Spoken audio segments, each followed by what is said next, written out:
I didn't ask to be sold to 3 men. Amara whispered through her tears, but the Kim triplet brothers had already decided she would be their wife, all 3 of them, and her innocence would be theirs by the end of the month.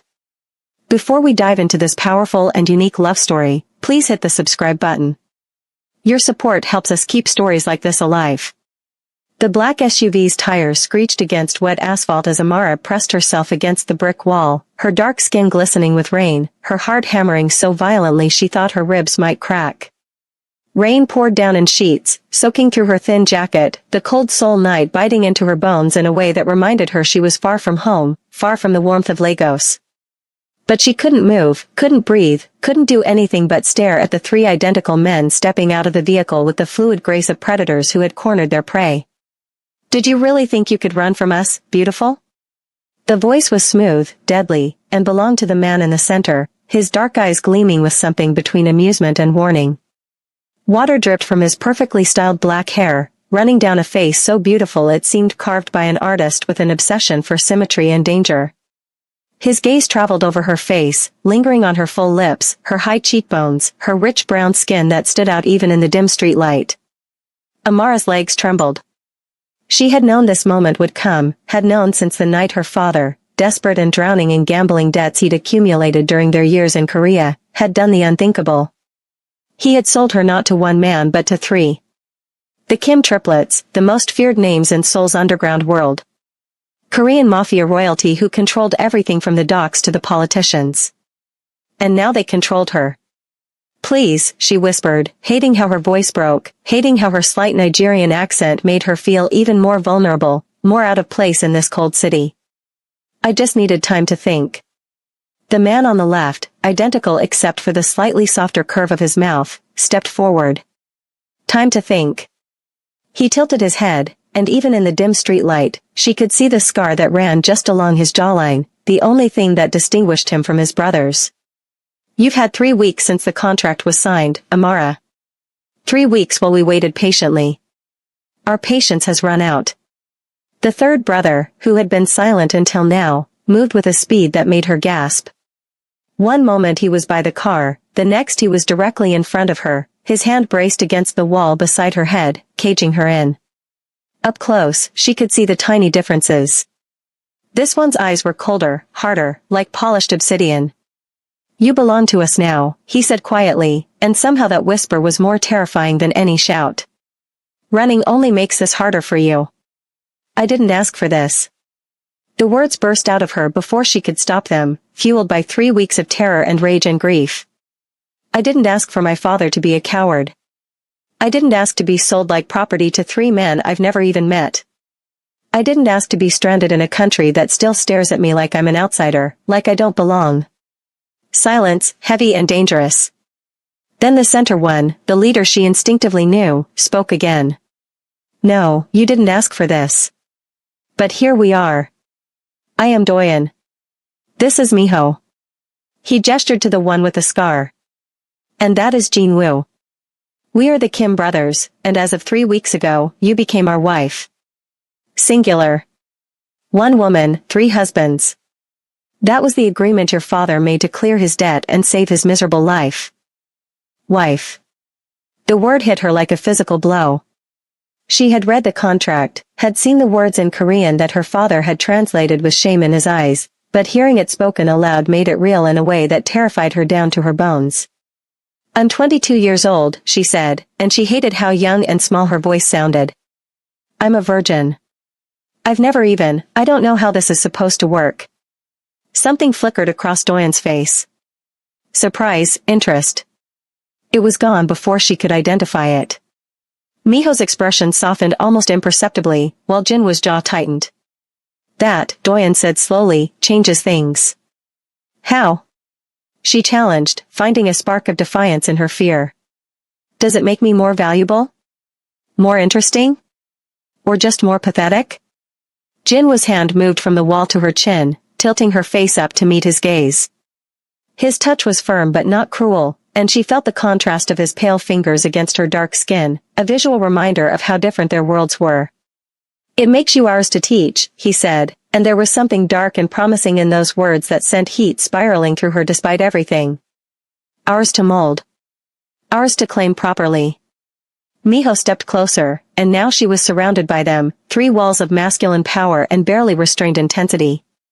We're not monsters, Amara, he said, and his voice was gentler than his brother's, like warm honey compared to their sharp edges. But we are dangerous men who live in a dangerous world. We need a wife for reasons that go beyond desire. We need legitimacy, a united front, someone who belongs to all three of us equally to prevent rivalry and division in our organization. And we need you intact, Doyen added, his eyes moving over her face with an intensity that made her skin prickle. Unspoiled. Our grandfather's will was very specific. We inherit everything, the entire empire, only if we marry the same woman, and that marriage is consummated by all three of us. Your father's debt gave us the perfect opportunity. You gave us the perfect candidate. The rain had slowed to a drizzle now, but Amara barely noticed. Her mind was racing, trying to process everything. So what happens now? She asked. You drag me to some fortress and lock me away? Force me to submit? No. Doyen's answer was immediate and surprisingly firm. You will come with us willingly, or not at all. We will not force you into our bed, Amara. But understand this. Your father's debt still exists. If you refuse us, refuse this marriage, he dies. Slowly, painfully. And you will spend the rest of your life knowing you could have saved him. It was the cruelest kindness, giving her a choice that wasn't really a choice at all. She thought of her father, weak and foolish but still the man who had brought her to Korea when she was 16, promising her a better life. The man who had raised her alone after her mother died back in Nigeria. She thought of the tiny apartment they shared in Itaewon, the way he cried when the men came to collect, the way he couldn't even look at her when he signed the papers. She thought of her own life, working 3 jobs just to keep them fed, enduring the stares and whispers of people who saw her dark skin and assumed things, never having time for friends or dating or any of the normal experiences girls her age should have. She had been surviving, not living. And now these 3 terrifying, beautiful men were offering her something else. Something dark and complicated and utterly insane. If I agree, she said slowly, meeting each of their gazes in turn, I want your word that my father's debt is forgiven completely. And I want him protected. No more collectors. No more threats. Doyen's lips curved into something that might have been approval. Done. And I want time, she continued, her courage growing as she spoke. I'll come with you. I'll be your wife. But I need time before the consummation. Time to adjust. Time to understand what this life means. The brothers exchanged glances, some silent communication passing between them that she couldn't decipher. 1 month, Jinwoo said finally. We'll give you 1 month to adjust to your new life, to learn our world, to learn us. But after that month, Amara, you will fulfill every part of this contract. And when we take you, when all 3 of us claim what is ours, you will take every inch until you can no longer walk. That is not a threat. It is a promise. The words should have terrified her. Instead, they sent a shiver of something else entirely down her spine, something hot and confusing that she had no name for. Miho extended his hand to her, palm up, an invitation rather than a demand. Come home with us, beautiful. Let us show you that this cage we're offering might not be a prison after all. Amara looked at that hand, at the 3 men who now held her entire future in their grasp, at the rain-soaked street behind her that led back to a life of poverty and fear. She thought about the impossible situation, the insane arrangement, the African girl about to enter a world of danger and darkness with 3 Korean mafia princes who wanted to share her between them. And then, with a deep breath that felt like stepping off a cliff, she placed her dark hand in Miho's pale one, watching their fingers intertwine like a promise written in contrasts. The SUV's interior was warm, leather-scented, and utterly silent except for the drum of rain on the roof. Amara sat in the back, squeezed between Doyen and Jinwoo, while Miho drove with the easy confidence of someone who owned the roads. No one spoke. The silence was heavy, charged with unspoken promises and threats and something else she couldn't quite name. She stared at her hands, at the way her dark skin looked against the cream-colored leather, at the way they trembled slightly despite her best efforts to appear calm. This was real. This was happening. In the span of 30 minutes, her entire life had shifted on its axis. The compound appeared through the rain like something from a dark fairy tale. Massive iron gates swung open automatically, revealing a sprawling estate that seemed to go on forever. The main house rose 3 stories high, all dark stone and sharp angles and windows that gleamed like watchful eyes. Security cameras were visible everywhere, and Amara spotted at least 6 armed guards patrolling the perimeter. "Welcome home," Doyen said quietly, and the word home felt like both a promise and a sentence. The car stopped under a covered entrance, and Miho opened her door, offering his hand again. She took it, stepping out onto marble floors so polished she could see her reflection, a dark-skinned woman in cheap clothes standing in a palace. A woman in her 50s, dressed in an immaculate black suit, stood waiting. "This is Mrs. Choi," Doyen said. "She manages the household. Anything you need, you ask her." Mrs. Choi's expression was professionally neutral, but Amara caught the flicker of surprise, maybe even curiosity, in her eyes.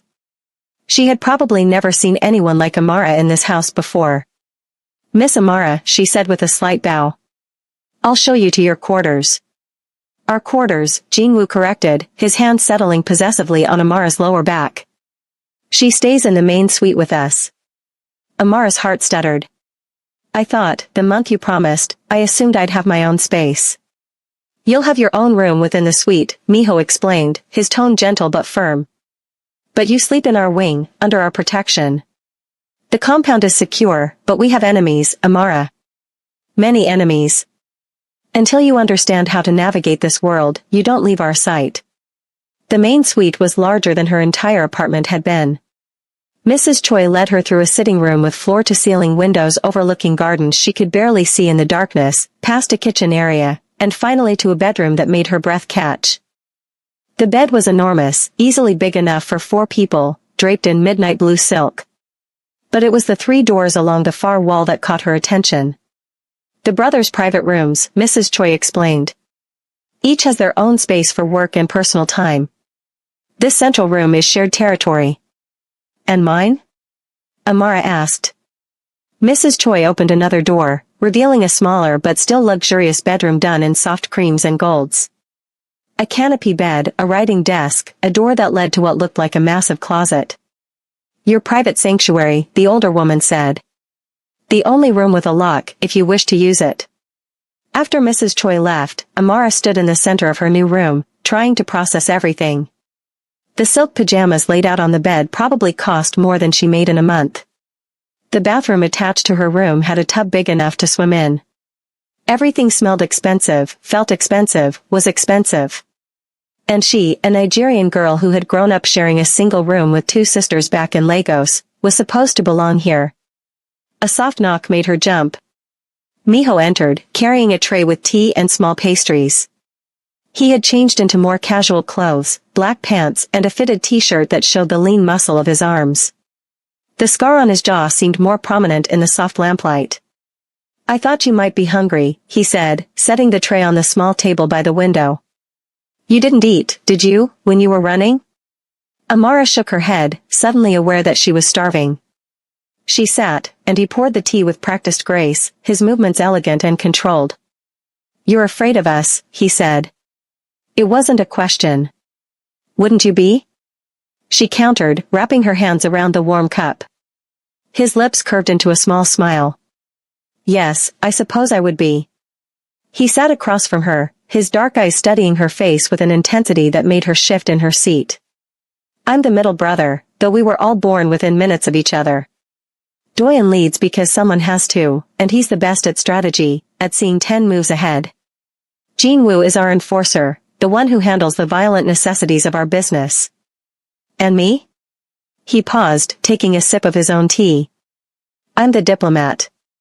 The one who smooths things over. Who remembers that even in our world, some humanity should remain." "Is that why you're here?" Amara asked. "To smooth me over? To make me compliant?" "I'm here because you looked completely overwhelmed, and I remember what that feels like." His expression grew distant. "When our father died and we inherited this empire at 25, I was terrified. Doyen hid it behind control. Jinwoo behind anger. But I felt like I was drowning. This world, it's not easy, even when you're born into it. and you think I can survive it? Her voice was small, uncertain. Miho reached across the table, his fingers brushing hers, pale against dark. The touch was gentle, almost reverent. I think you're stronger than you know. You ran from us, Amara. Do you know how rare that is? Most people freeze when they see us coming. But you fought. You tried. That takes courage. Or stupidity. Sometimes they're the same thing. His smile widened. The best kind of strength often looks like foolishness at first. They sat in comfortable silence for a moment, and Amara found herself relaxing slightly. Of the three brothers, Miho felt the safest, the most approachable. But she reminded herself not to be fooled. He was still a killer, still a criminal, still a man who had agreed to share a wife with his brothers. Can I ask you something? She said quietly. Anything. Why does it have to be all three of you? I understand the will, the inheritance, but why not just marry me to one and fake the rest? Miho's expression grew serious. Because our grandfather was a wise man who understood our nature. Doyen needs control, needs to lead and protect. Jinwoo needs intensity, needs to channel his darkness somewhere safe. And I need connection, need to nurture and be needed. One woman for one of us would never work. We'd compete. We'd destroy each other and her in the process. But one woman for all three of us, shared equally, loved equally, claimed equally, that creates balance. That creates unity. And what if I can't love all three of you? The question came out as a whisper. What if I can only ever see this as a transaction? His eyes softened with something that looked almost like sadness. Then we'll have failed you. Because this only works, Amara, if it becomes real. If you genuinely become ours and we become genuinely yours. The physical part, the consummation, that's just biology. But the emotional part, that's what will keep us all alive in this world. Before she could respond, the door opened and Doyen entered, his presence immediately dominating the space. He had also changed into dark slacks and a white dress shirt with the sleeves rolled up, revealing forearms that were corded with muscle and decorated with intricate tattoos she hadn't noticed before. Miho, he said, his tone neutral but somehow conveying a command. Jinwoo needs you in the security room. We have a situation with the shipment. Miho stood immediately, but he squeezed Amara's hand once before leaving. Get some rest. Tomorrow will be overwhelming too. Then she was alone with Doyen, the leader, the one whose eyes seemed to see straight through her skin to the terrified girl beneath. He moved to the window, looking out at the dark gardens, his back to her. Your father called earlier, he said. Crying. Thanking us. Begging us to be kind to you. Anger flared hot in Amara's chest. He has no right to ask anything of you. He's the reason I'm here. True. Doyen turned to face her, and the intensity of his gaze made her breath catch. But he loves you, in his weak, pathetic way. He wanted me to tell you that he's sorry. That if he could have found any other way, he would have.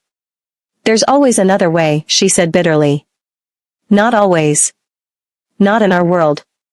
He moved closer, and she instinctively stood, not wanting him to tower over her while she sat. Even standing, he was significantly taller, broader, more imposing. You asked Miho why it has to be all three of us. Let me give you the answer he was too kind to say. We're dangerous men, Amara. We kill without hesitation when necessary. We've built an empire on blood and fear and calculated violence. We can't afford weakness. We can't afford division. A woman shared between us isn't a luxury. It's a necessity. It's insurance that none of us becomes more powerful than the others. That none of us can be compromised or controlled through emotional attachment to someone the others don't have equal claim to. So I'm a strategic asset, she said, lifting her chin even as her heart raced. A living contract to keep you from killing each other. His lips curved into something that wasn't quite a smile. You're that. But you're also going to be the most protected, most valued, most thoroughly worshipped woman in this entire city. Because we may be monsters, Amara, but we take care of what's ours. And make no mistake, you're ours now.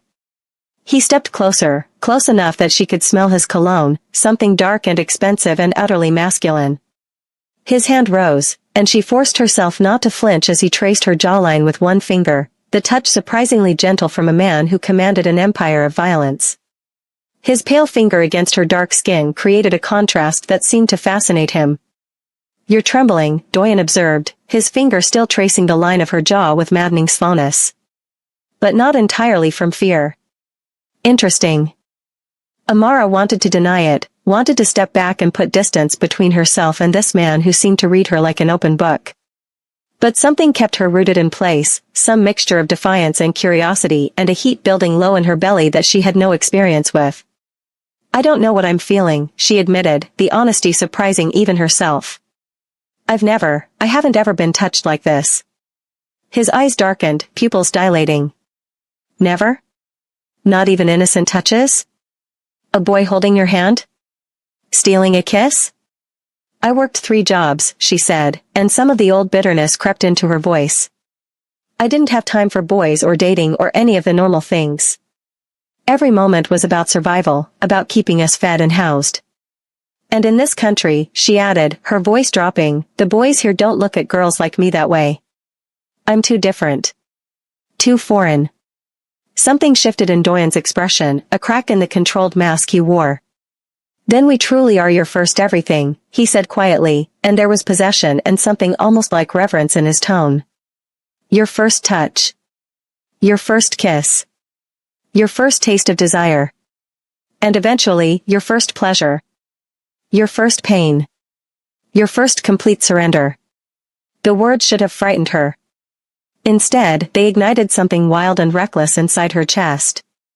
"You sound very certain that I'll surrender to you." "To us," he corrected. "And yes, I am certain. Because underneath the fear, underneath the justified anger at your situation, you're curious. You want to know what it feels like to be desired, to be claimed, to be the center of attention for 3 men who would burn the world down to keep you safe." His thumb brushed across her lower lip, and her breath hitched audibly. "There it is," he murmured. "That spark of want. Don't be ashamed of it, Amara. Desire is honest. It's perhaps the only honest thing between us right now." "I don't want to want this," she whispered, but even to her own ears it sounded like a lie. "I know." His hand dropped away, and she hated the small sound of protest that escaped her throat. His smile was knowing, satisfied. "But you will. And when you finally admit it, when you stop fighting the inevitable and accept that this arrangement might give you something you've been missing your entire life, then we'll show you pleasures you can't even imagine yet." He turned to leave, and panic fluttered in her chest. She didn't want to be alone, didn't want to be left with her racing thoughts and confused feelings. "Wait," she called out. "I don't know what I'm supposed to do tomorrow. What my role is here." Doyen paused at the door. "Tomorrow you rest. You explore the compound if you wish, though you'll have a guard with you. Mrs. Choi will bring you appropriate clothes. In the evening, you'll have dinner with us. A proper dinner where we begin to learn each other. This marriage may have started as a transaction, but it won't remain one. We'll make sure of that." Then he was gone, and Amara was alone with the thundering of her heart and the ache of something she couldn't name pulsing through her veins. She didn't sleep well. The bed was too soft, the room too quiet, and her mind wouldn't stop replaying every moment, every touch, every word. When dawn broke, painting her room in shades of gold and pink, she felt exhausted and wired all at once. Mrs. Choi arrived with breakfast and an entire wardrobe of clothes that made Amara's eyes widen. Designer labels she recognized from magazine covers. Fabrics so fine they felt like water against her skin. Colors that complemented her dark skin tone in ways her old clothes never had. "The brothers were very specific about your sizes and preferences," Mrs. Choi said with a knowing smile. "They've been preparing for your arrival for weeks." "They knew I'd come?" Amara asked, selecting a simple pair of jeans and a soft sweater, the most normal things in the overwhelming collection. "They knew you'd have no choice," Mrs. Choi corrected gently. "But they hoped you'd come willingly. There's a difference, and it matters to them more than you might think." After breakfast, true to Doyen's word, a guard appeared. He was young, maybe 30, with kind eyes and a professional demeanor. "I'm Taehyun," he said.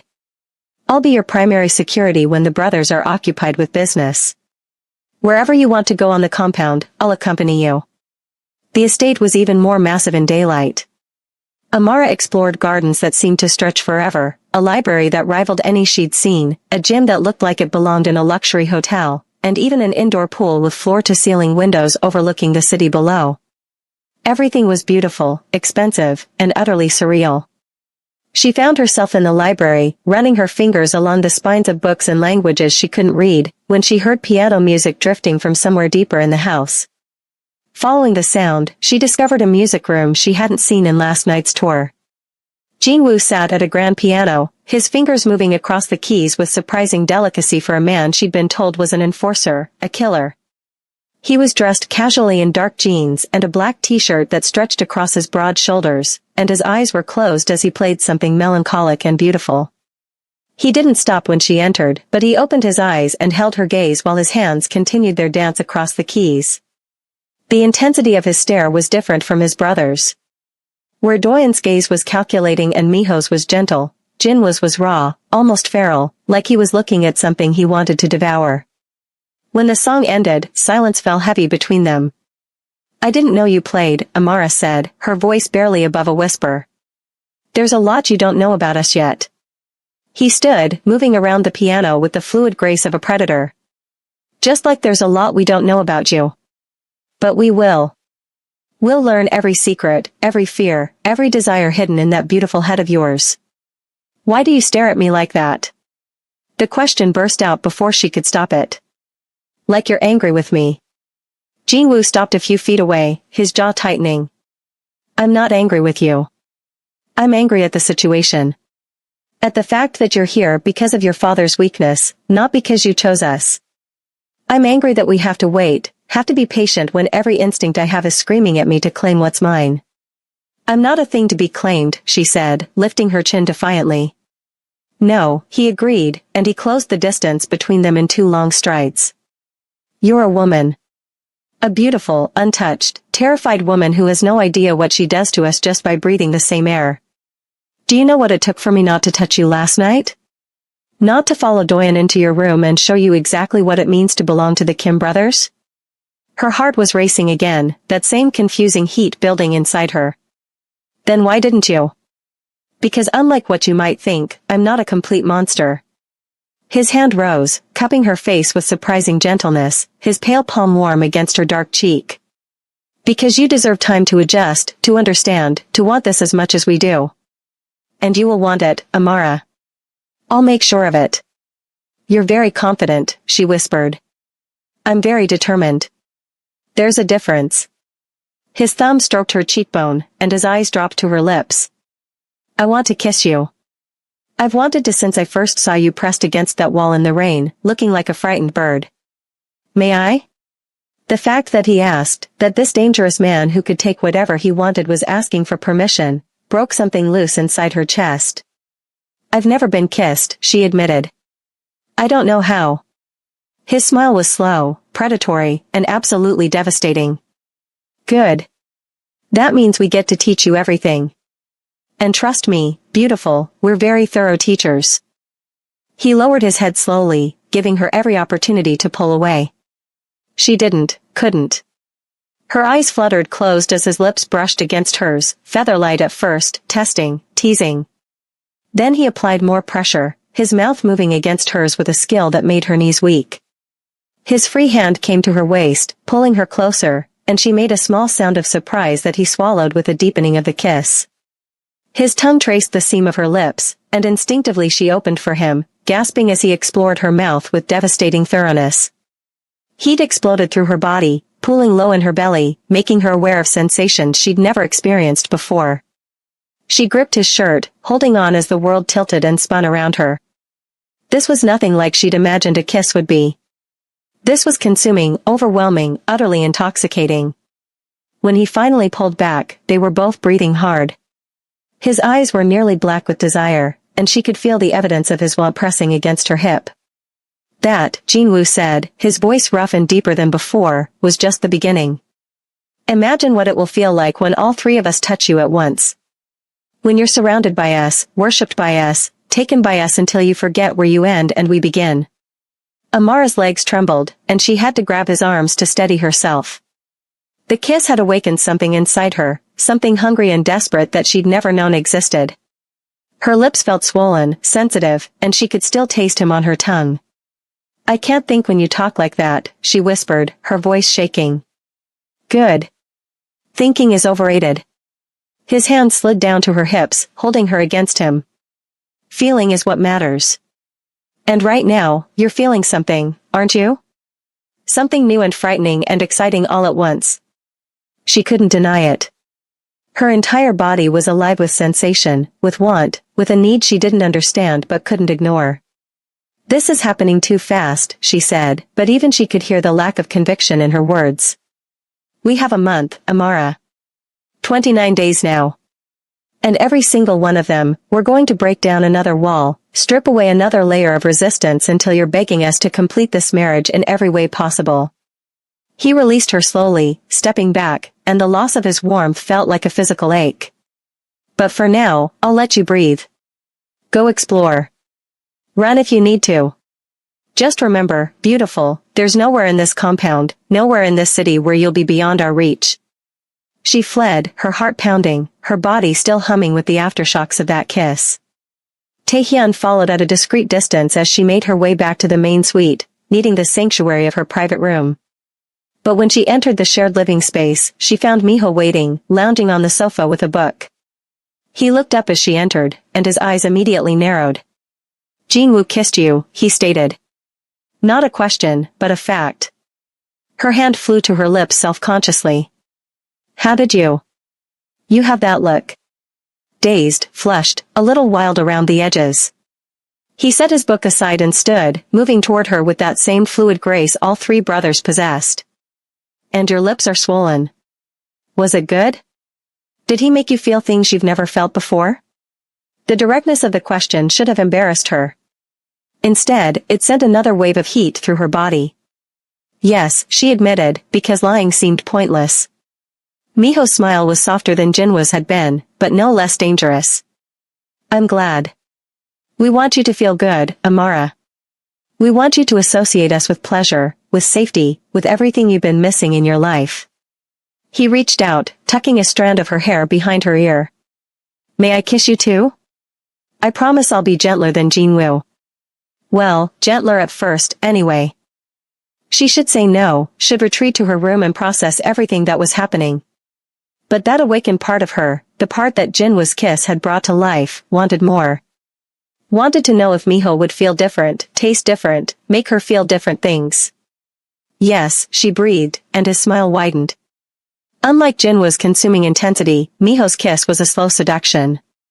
He cradled her face in both hands, his thumbs stroking her cheeks as he lowered his lips to hers with infinite patience. He kissed her like she was precious, fragile, something to be savored rather than devoured. His lips moved against hers in a gentle rhythm, coaxing rather than demanding. And when his tongue swept into her mouth, it was with a tenderness that made her chest ache. This kiss was different. Where Jinwoo had ignited fire, Miho kindled warmth. Where Jinwoo had overwhelmed, Miho cherished. And somehow that gentleness was just as devastating, just as effective at dismantling her defenses. When they parted, he rested his forehead against hers, both of them breathing in sync. "You taste like hope," he murmured. "Like something pure in our dark world. Do you have any idea how addictive that is?" Before she could answer, the door opened and Doyen walked in, his presence immediately commanding attention. His eyes moved from Miho to Amara, taking in their proximity, her flushed cheeks, the way her lips parted as she tried to catch her breath. "I see my brothers couldn't wait," he said, and there was amusement and something darker in his tone. "Can you blame us?" Miho replied, but he stepped back, giving Amara space. "She's irresistible." Doyen's gaze locked onto Amara's, and she felt pinned, captured, utterly unable to look away. "Have they been too much?" He asked her directly. "You have permission to tell me if you need them to slow down." It was a test, she realized. He was giving her an opportunity to set boundaries, to prove that her consent mattered to them. The knowledge settled something anxious inside her chest. "No," she said honestly. "They haven't been too much. Just intense." Intense is our default setting, I'm afraid. He moved closer, and unlike his brothers, he didn't reach for her immediately. Instead, he circled her slowly, like a predator assessing prey, and she felt his gaze like a physical touch. Jinwoo kissed you with passion. Miho kissed you with tenderness. Would you like to know how I kiss? Her mouth went dry. Yes. Brave girl. He stopped in front of her, so close she had to tilt her head back to meet his eyes. When I kiss you, Amara, it won't be gentle like Miho or consuming like Jinwoo. When I kiss you, it will be a claiming. A statement. A promise that you belong to us in every way possible. Are you ready for that? She should say no. Should ask for more time, more space to process the overwhelming sensations already flooding through her. But that reckless, newly awakened part of her wanted to know, needed to know what it would feel like to be claimed by this dangerous man who commanded an empire. Show me, she whispered. His smile was sharp, satisfied, the smile of a man who had just won a battle. He didn't ask permission like Jinwoo or give her time to prepare like Miho. He simply took. His hand fisted in her hair, tilting her head back at an angle that gave him complete control, and his mouth crashed down on hers with a force that stole her breath. This kiss was domination. His tongue invaded her mouth, claiming every inch, leaving no doubt about who was in control. His other hand gripped her hip, pulling her flesh against his body, and she could feel every hard plane of muscle, every controlled breath, every ounce of leashed power in his frame. She should have been frightened, should have pulled away from the sheer intensity of his possession. Instead, she melted into him, her hands clutching his shirt as her knees gave out. He held her up easily, his arm like steel around her waist, and he kissed her until she was dizzy, breathless, completely consumed by sensation. When he finally released her, she would have fallen if Miho hadn't been there to catch her. Easy, Miho murmured, steadying her.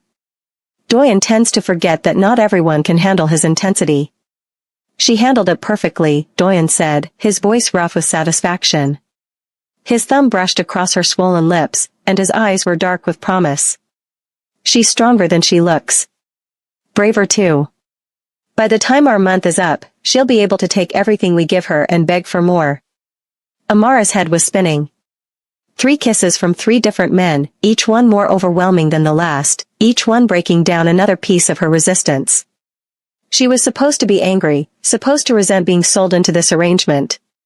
But standing there, held between Miho's gentle support and Doyen's possessive gaze, with the memory of Jinwoo's consuming passion still burning on her lips, she felt something else entirely. She felt wanted. Desired. Cherished in a dark, twisted way that somehow felt right. I need to lie down, she said, her voice barely steady. Of course. Miho guided her toward her private room. Rest. Tonight we have dinner together.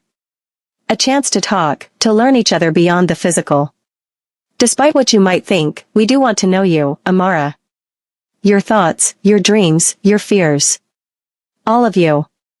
As she closed the door to her room and collapsed on the bed, her fingers rose to touch her lips, still tingling from 3 different kisses. This was insane. Impossible. She was falling for 3 men who had essentially bought her.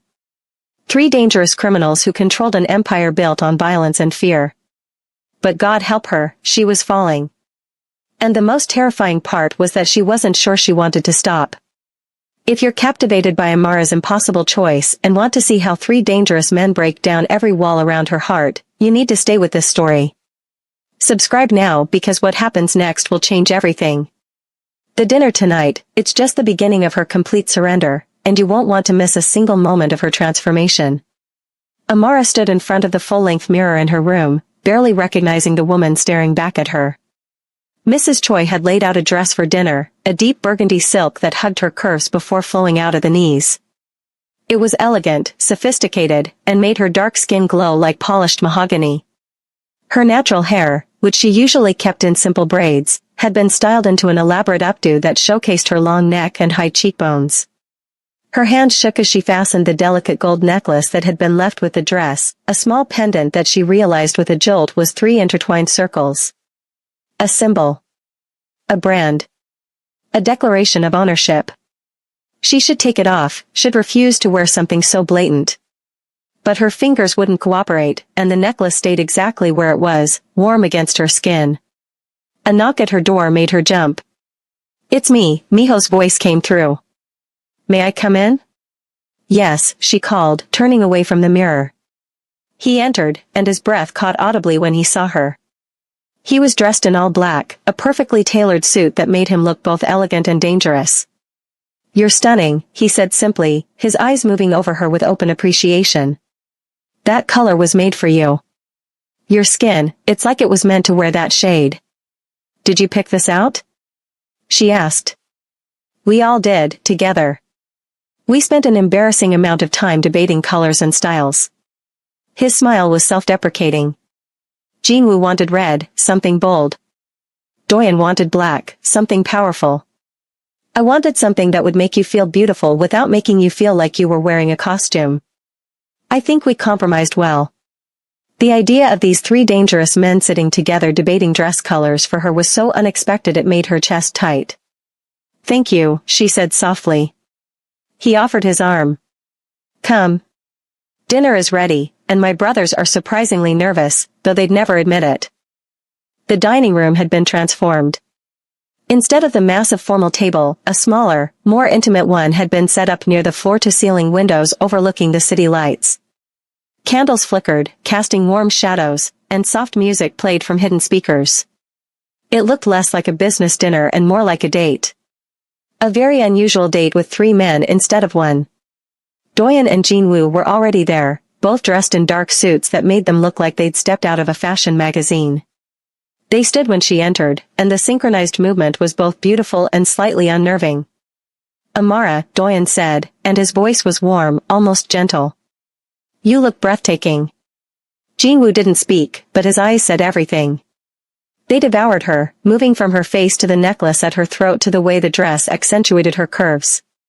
She felt heat bloom under her skin from the intensity of his gaze. Miho guided her to a seat, and she found herself positioned so that all three brothers were within easy reach, forming a triangle around her. Servers appeared, bringing course after course of food so exquisite it was almost art. But Amara could barely taste any of it, too aware of the three pairs of eyes watching her every movement. "You're tense," Doyen observed, his tone almost clinical. "Why?" "Because this is surreal," she said, setting down her fork. 3 days ago I was working at a convenience store in Itaewon, counting coins to buy instant noodles. Now I'm sitting in a mansion wearing a dress that probably costs more than I made in a year, having dinner with 3 men who expect me to marry them. All of them. How am I supposed to not be tense?" "Fair point," Miho conceded. "So let's make this less surreal. Let's just talk. Get to know each other like normal people on a normal date." "There's nothing normal about this," she countered. "Then let's be abnormal together," Jinwoo said, speaking for the first time. His voice was rough, like he hadn't used it in a while. "Ask us anything. We'll answer honestly." Amara considered this, then decided to start with something that had been bothering her. "Why aren't you married already? You're all successful, powerful, attractive. Why did you need your grandfather's will to force this?" The brothers exchanged glances, and Doyen took the lead. "Because we tried the conventional route.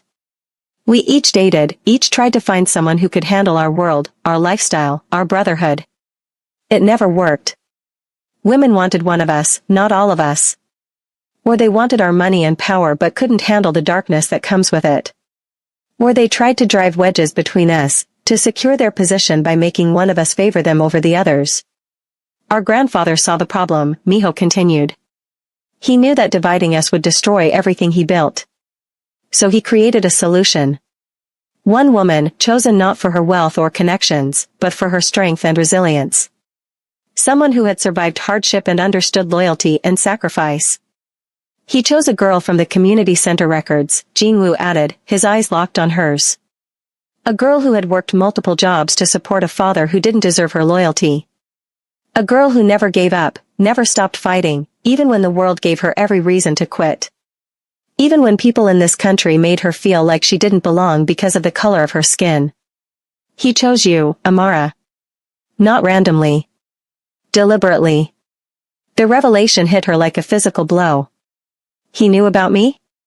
Specifically? He'd been watching you for 2 years, Doyen confirmed. Not in a creepy way, but through the community center reports, through your employers, through people who knew you. He saw your character, your strength, your capacity for love despite having so little of it in your own life. And then when your father's death came to our attention, he saw an opportunity. He set this in motion before he died. Made sure the will was ironclad. Made sure you would come to us. Tears burned in Amara's eyes. She didn't know whether to feel violated or valued. So I never had a choice. This was always going to happen.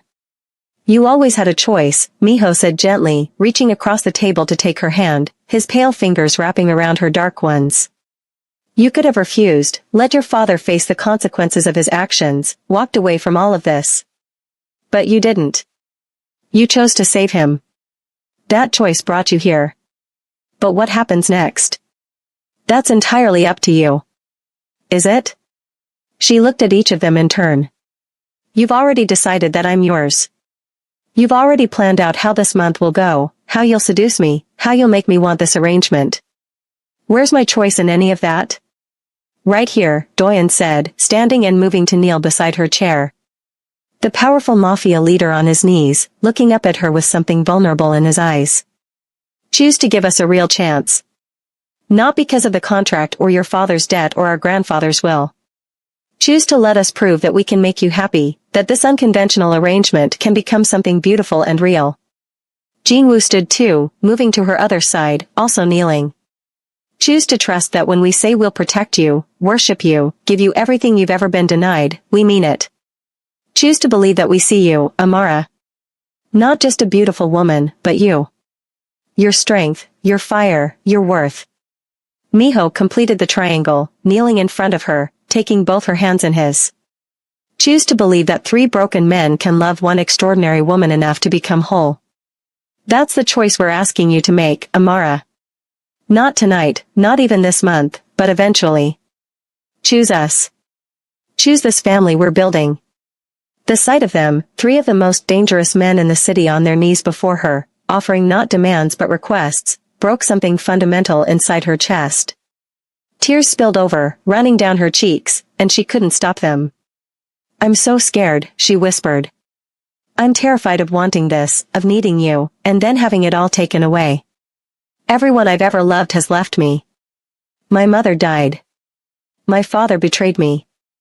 And in this country, she sobbed, I've always been alone. Always different. Always the outsider. I don't know how to trust that this is real. Then we'll prove it every day, Doyen said fiercely, his hand coming up to cup her face, his thumb wiping away her tears. Every single day until you believe it in your bones. We're not going anywhere, Amara. We can't. We're bound to you by more than a contract now. We're bound by choice. She looked at them, these 3 beautiful, dangerous, complicated men who were offering her something she'd never had before. A home. A family. A place where she was valued not for what she could do, but for who she was. A place where being different wasn't a weakness but something cherished. I don't know how to do this, she said through her tears. I don't know how to be a wife to 3 men. I don't know how to navigate your world or handle the darkness that comes with it. You learn, Jinwoo said simply. We teach you, and you teach us how to be the men you deserve. It's a partnership, beautiful. We're all learning together. Miho squeezed her hands. Say yes. Not to the consummation, not yet. But to trying. To giving this a real chance. Say yes to us. The word hovered on her lips, terrifying and liberating all at once. Saying yes meant admitting she wanted this, that she was already falling for these 3 impossible men. It meant vulnerability, risk, the potential for devastating heartbreak. But it also meant possibility. It meant no more lonely nights in a cold apartment. No more working herself to exhaustion for a father who couldn't protect her. No more feeling like she didn't belong anywhere. No more wondering what it felt like to be cherished, desired, loved. Yes, she breathed, and the word felt like jumping off a cliff. Yes, I'll try. I'll give us a real chance. The relief and triumph on their faces was profound. Doyen stood, pulling her up with him, and then she was surrounded by all three of them, held in a circle of warmth and strength and promise. They didn't kiss her, didn't push for more. They just held her, and somehow that was more intimate than any kiss could have been. Are you still watching? Because this is where everything changes. Amara just said yes, and these three men are about to show her exactly what it means to be theirs. The seduction, the claiming, the complete transformation of a lonely girl into a queen of the underworld. It's all coming. Hit that subscribe button right now because the next part of the story will set your heart racing and leave you desperate for more. Don't miss what happens when the Kim brothers stop holding back. The next 2 weeks passed in a blur of overwhelming sensation and cautious discovery. Amara found herself falling into a rhythm she never could have imagined, waking in her private room but spending her days and evenings woven into the lives of three men who seemed determined to prove their worth to her in every possible way. Doyen taught her about their business, the legitimate parts at least, showing her spreadsheets and contracts and the intricate web of companies that formed their empire. He spoke to her like an equal, asking her opinions, genuinely listening when she questioned his strategies. You have good instincts, he told her one afternoon, his hand resting possessively on her lower back as they stood in his office overlooking the city. You see patterns I miss because you come from a different world. Don't ever hide that perspective from me. Miho took her to art galleries and poetry readings, introducing her to Korean culture she'd only glimpsed from the outside. He held her hand in public, unashamed, even when people stared at the sight of a Korean man with an African woman. He would squeeze her hand tighter when she tensed at the stairs, whispering explanations of paintings and sculptures in her ear until she forgot about everyone else. You have an artist's soul, he murmured one evening as they stood before a particularly moving piece. You see beauty even in broken things. That's rare. Precious. Jinwoo was different. He took her to the gym, teaching her self-defense with a patience that surprised her. You're in our world now, he explained, positioning her body with firm hands that lingered just a moment too long on her hips, her waist, her shoulders. You need to know how to protect yourself when we're not there. Though I plan to make sure that's as rare as possible.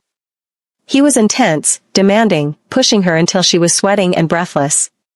But the approval in his eyes when she finally executed a move correctly made every aching muscle worth it.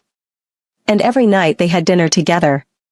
Sometimes formal, sometimes casual, but always the four of them, talking and laughing and slowly, carefully building something that felt dangerously close to real. But it was the small moments that undid her.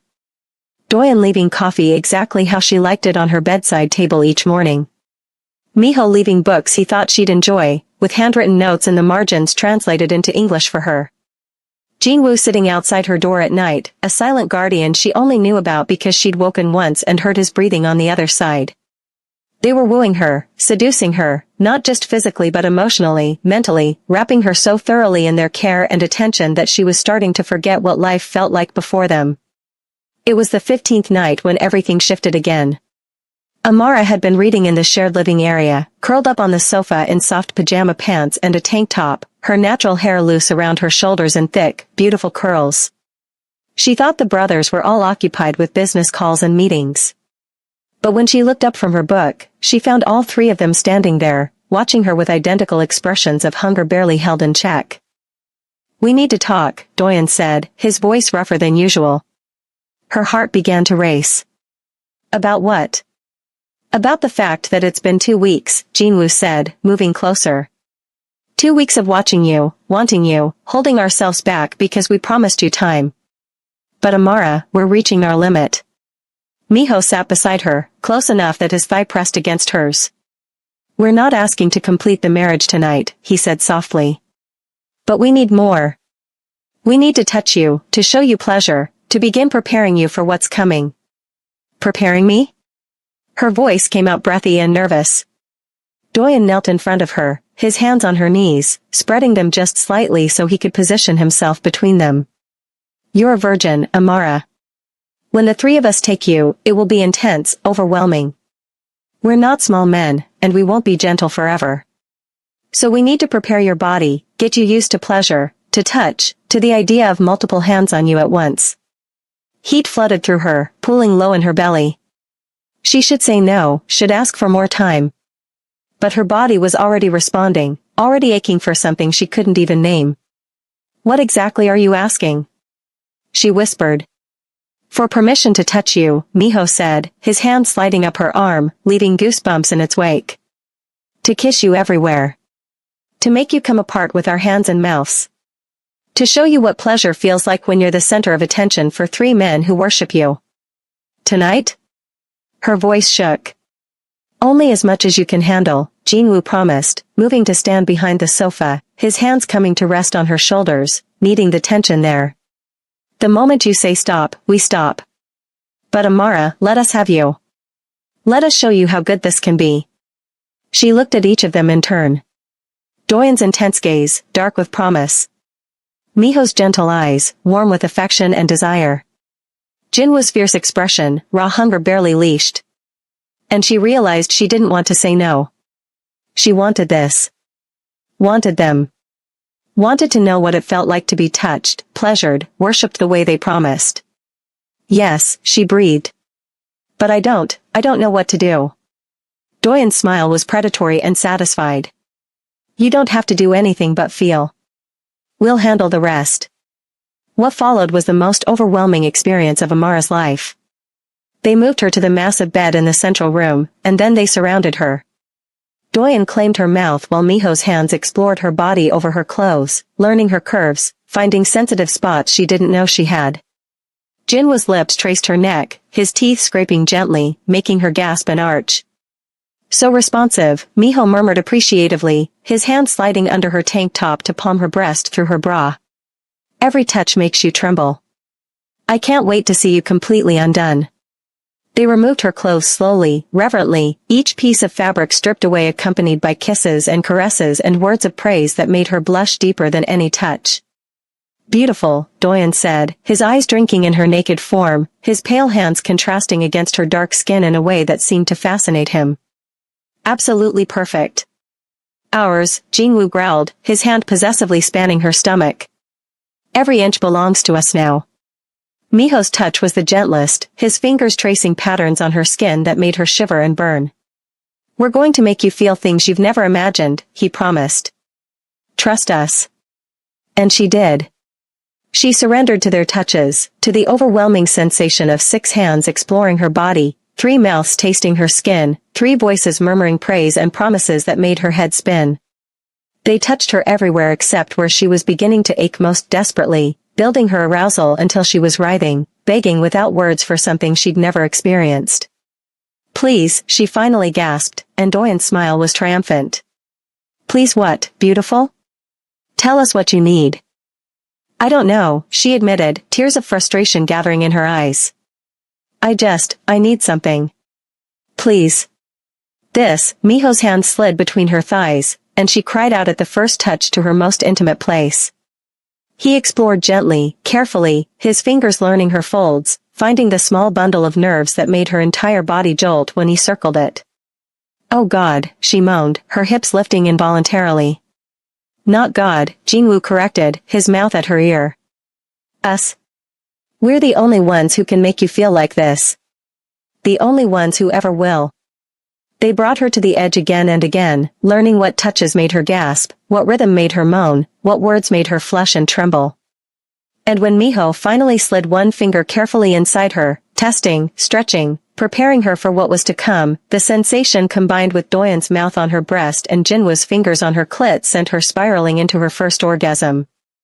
She shattered completely, her body arching off the bed, her voice crying out their names in a jumbled mess of sound, and waves of pleasure crashed through her with an intensity that left her sobbing and shaking in their arms.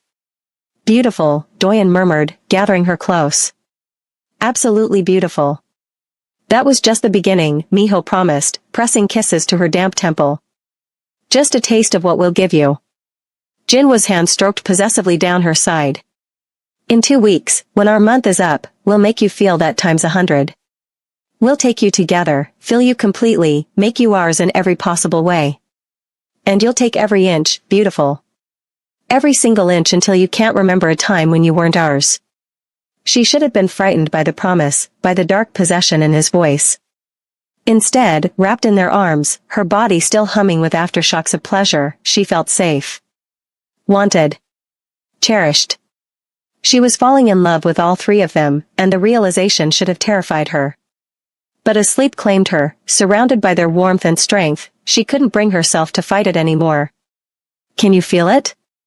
The way Amara is surrendering piece by piece to these three dangerous men? The way they're claiming her body and heart with every touch, every promise, every moment of overwhelming pleasure? This is just the beginning of her complete transformation. In 2 weeks, they'll claim her fully, and what happens in that room will change everything. You need to subscribe right now because the final consummation is going to be intense, emotional, and absolutely unforgettable. Don't miss the moment when Amara finally becomes theirs in every way possible. Click subscribe and prepare yourself for the most passionate conclusion you've ever witnessed. The morning after was awkward in a way Amara hadn't expected. She woke in the central bed, surrounded by the scent of 3 different colognes and the warmth of bodies she'd fallen asleep pressed against. But when she opened her eyes, she was alone, the space beside her cool but recently vacated.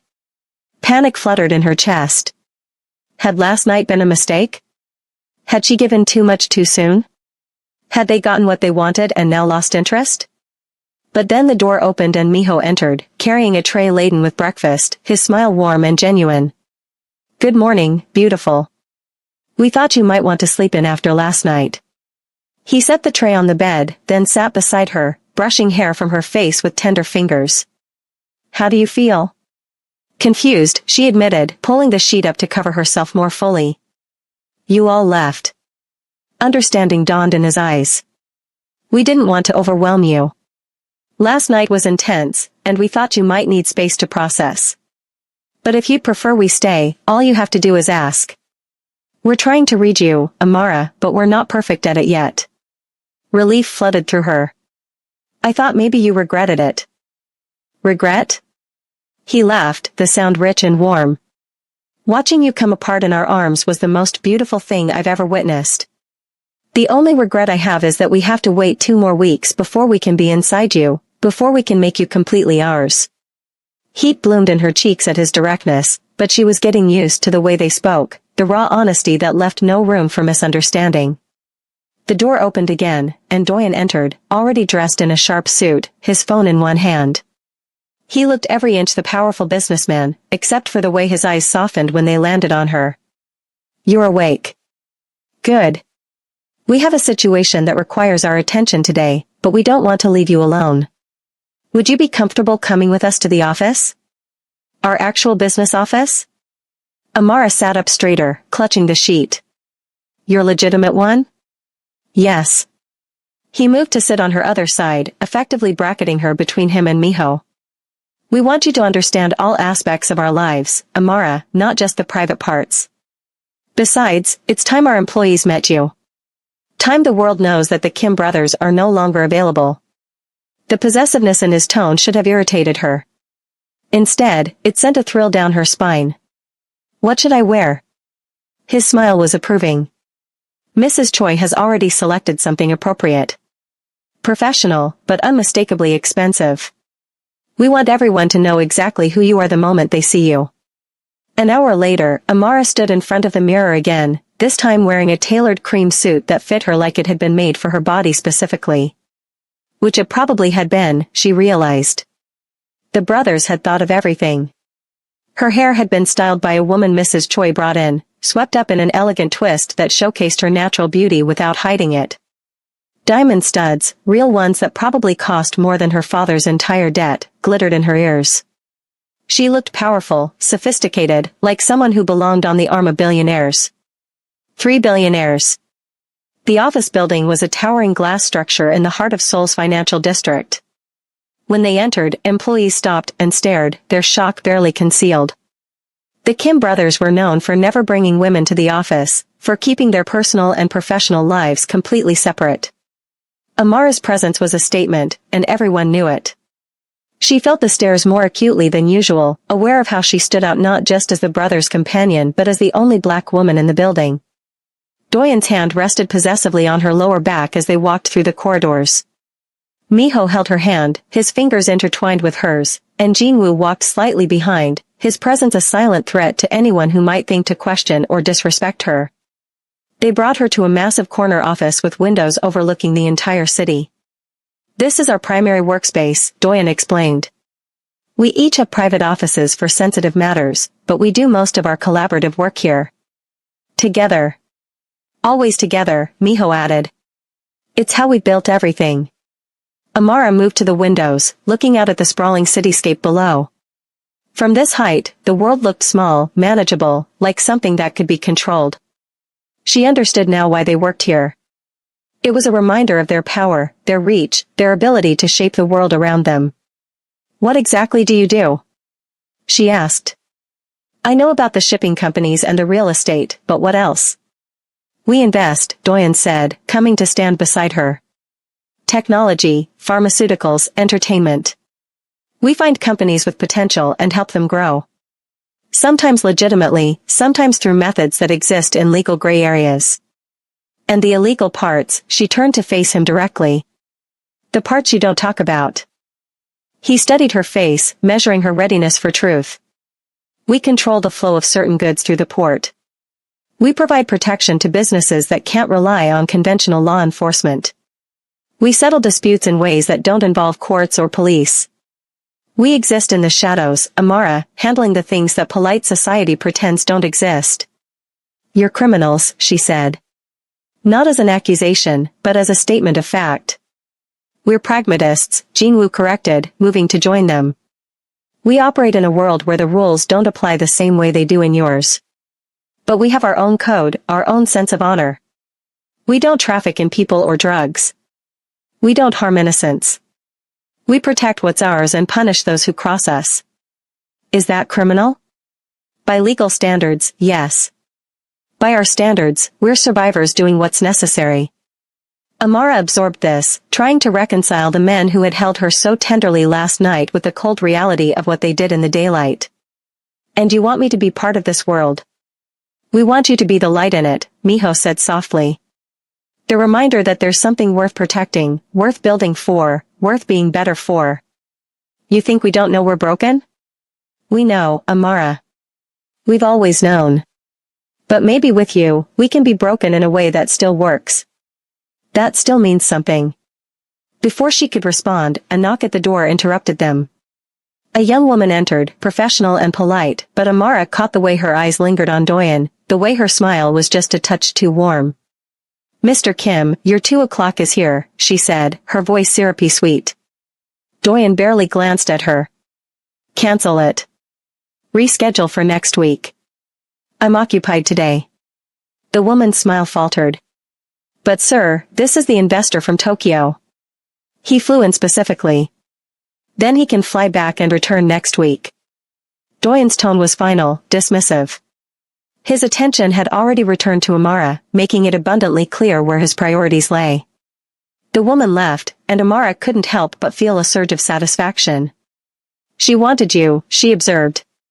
Probably, Doyen agreed with a shrug.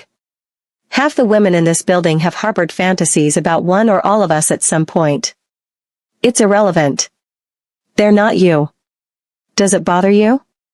Jinwoo asked, moving closer, his hand coming to rest on her hip. Knowing that other women want us? Knowing that before you, we could have had anyone we wanted. Amara considered the question honestly. Yes, she admitted. It bothers me. I don't like the idea of anyone else touching you, looking at you the way I do, having any part of what's mine. The 3 brothers exchanged glances, and their smiles were identical expressions of deep satisfaction. What's yours? Miho repeated, his voice rich with pleasure. Say that again. Heat flooded her face as she realized what she'd said, how possessive it had sounded.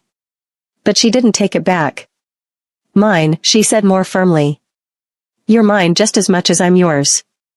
That's how this works, isn't it? Complete belonging on both sides. Yes, Doyen said, and there was something almost reverent in his tone. That's exactly how this works. We're yours, Amara. Every part of us. And anyone who doesn't understand that will learn very quickly. The rest of the day passed in a blur of meetings and introductions, the brothers making it abundantly clear to everyone they encountered that Amara was not just a girlfriend or a casual companion, but their wife, their partner, their equal. She sat in on strategy sessions, offered opinions that were actually considered, and slowly began to understand the scope of the empire they controlled. But it was the drive home, squeezed in the back of the SUV between Doyen and Jinwoo while Miho drove, that the reality of her situation truly hit her. She had fallen. Completely. Irrevocably. She loved these three impossible, dangerous, complicated men. And the terrifying part was that she was starting to believe they loved her too. 2 weeks, Jinwoo murmured against her ear, his breath hot on her skin. 14 more days, and then you're ours completely. No more barriers. No more waiting. We'll spend an entire night making you ours, Amara. Taking you one by one, and then together, until you're screaming our names and begging for mercy we won't give. His words should have frightened her. Instead, they made her core clench with need, made her breath catch with anticipation. I'm ready, she whispered, and she meant it. I don't want to wait 2 more weeks.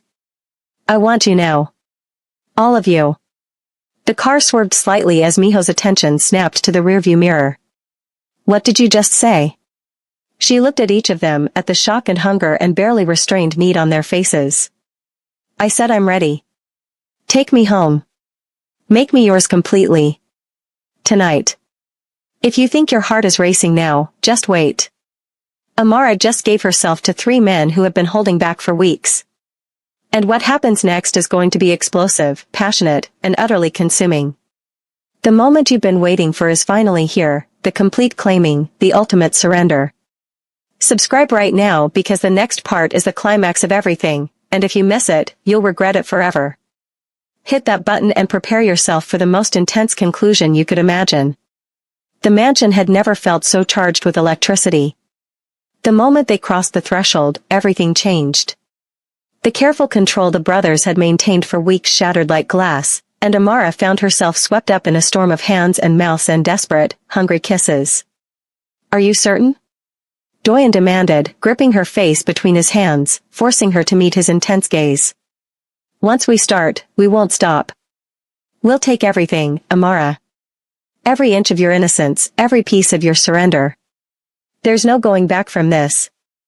I don't want to go back, she said, her voice steady despite her racing heart. I want to go forward. With all of you. Make me yours. Jinwoo growled, actually growled, and lifted her into his arms like she weighed nothing. Bedroom. Now.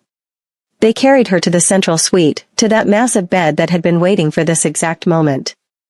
They undressed her with reverence and urgency, each piece of expensive clothing falling away until she stood before them completely bare, completely vulnerable, and completely willing. You're shaking, Miho observed, his hands gentle as they ran down her arms.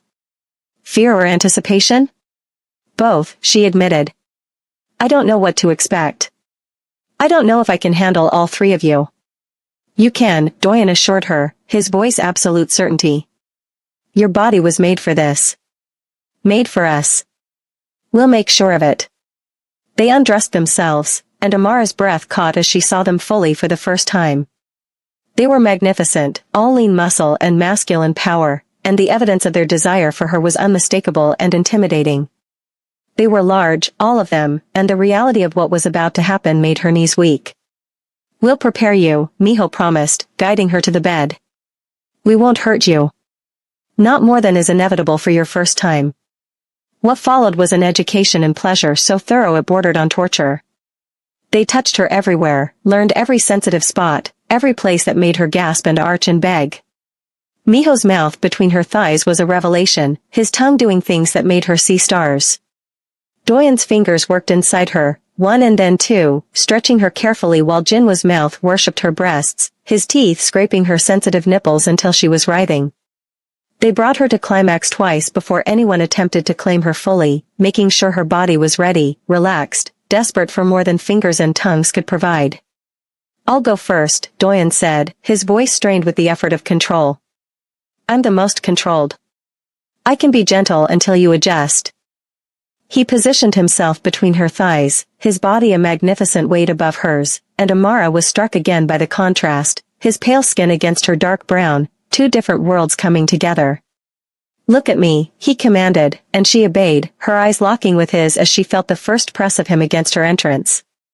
He was big, bigger than his fingers, bigger than anything her body had experienced.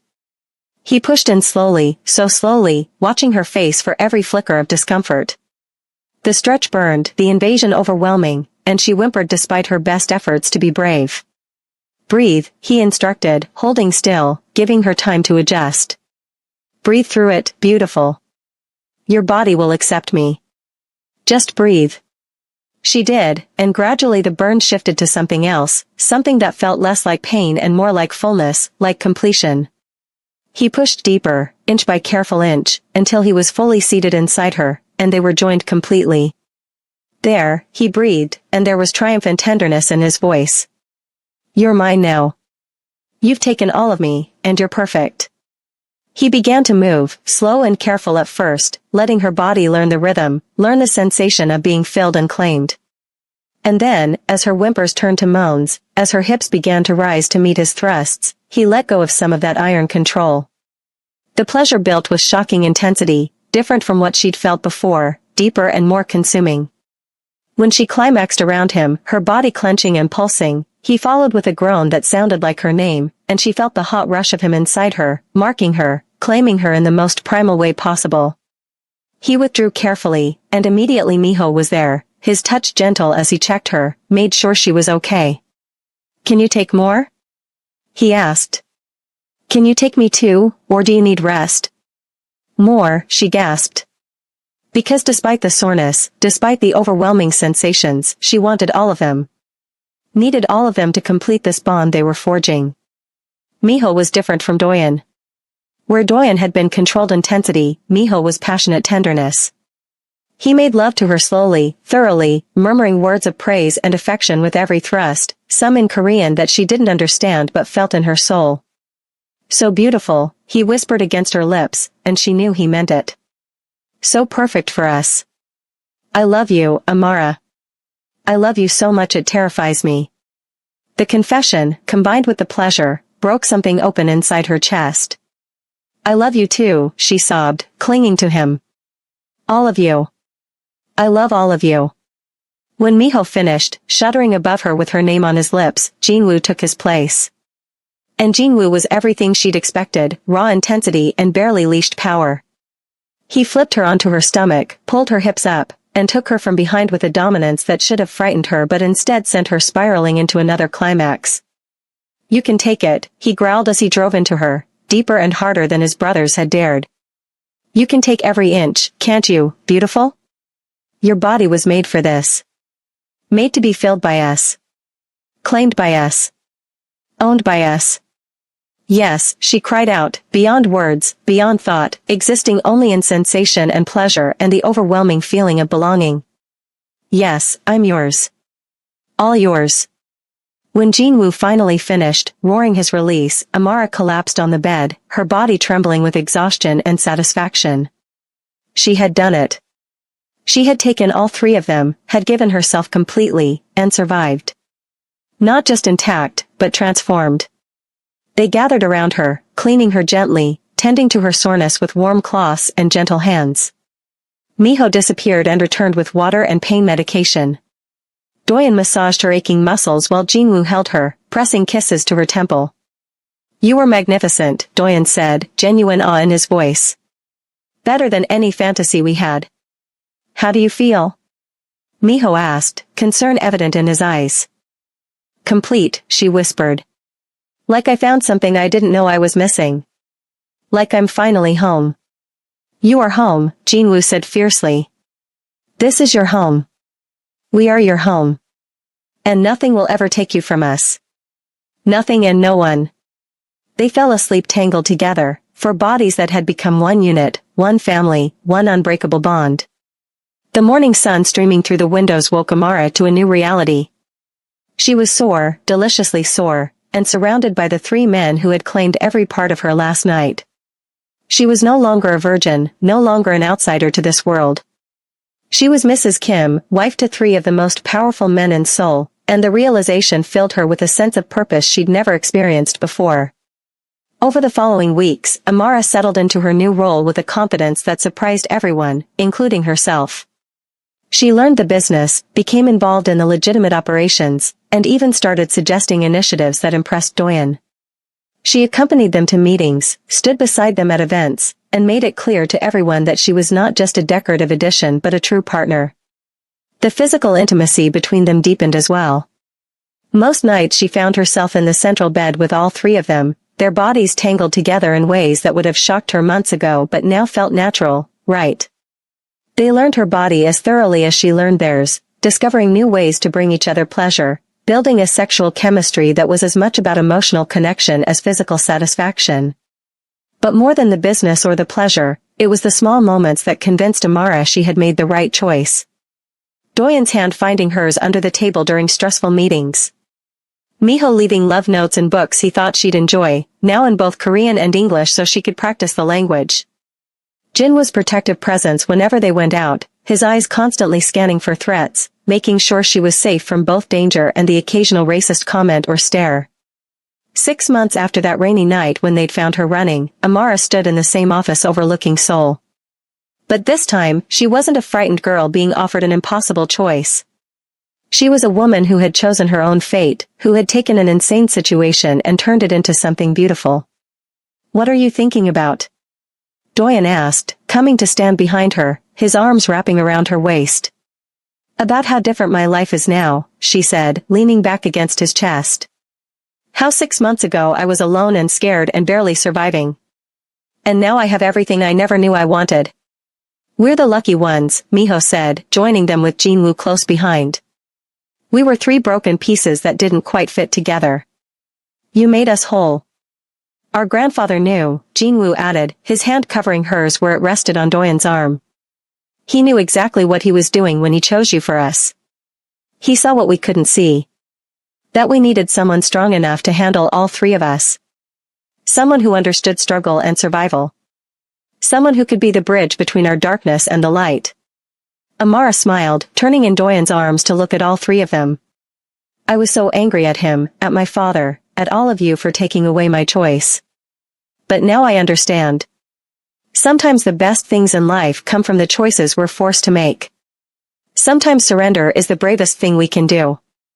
"I love you," Doyen said, and the words were echoed by his brothers, creating a harmony of devotion that made her chest tight with emotion.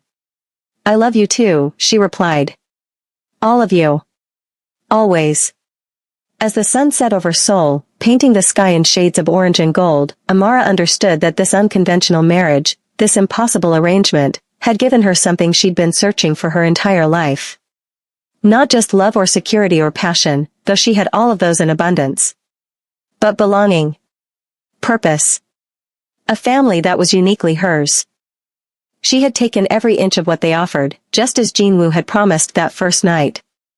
Every inch of their darkness and their light, their passion and their tenderness, their broken pieces and their fierce devotion. And in return, they had given her the world. This wasn't just a story about a girl who married 3 men. This was a story about transformation, about finding love in the most unexpected places, about building a family from broken pieces and making it whole. About a Nigerian woman who crossed oceans and found home in the arms of 3 Korean men who saw her not as different, but as exactly what they needed. And their story was just beginning.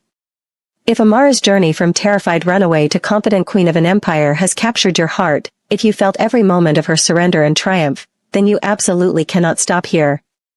This is the love story you didn't know you needed, raw, passionate, unconventional, and utterly unforgettable. Hit that subscribe button right now because there are more stories like this waiting for you.